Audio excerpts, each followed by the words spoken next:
بسم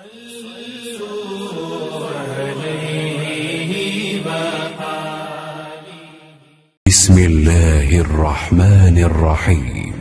صحیح بخاری حدیث نمبر 676۔ حکم بن عتبہ نے ابراہیم نخعی سے بیان کیا، انہوں نے اسود بن یزید سے، انہوں نے کہا کہ میں نے حضرت عائشہ رضی اللہ تعالی عنہا سے پوچھا کہ رسول کریم صلی اللہ علیہ وسلم اپنے گھر میں کیا کیا کرتے تھے۔ آپ نے بتلایا کہ حضور صلی اللہ علیہ وسلم اپنے گھر کے کام کاج یعنی اپنے گھر والیوں کی خدمت کیا کرتے تھے، اور جب نماز کا وقت ہوتا فوراً کام کاج چھوڑ کر نماز کے لیے چلے جاتے تھے۔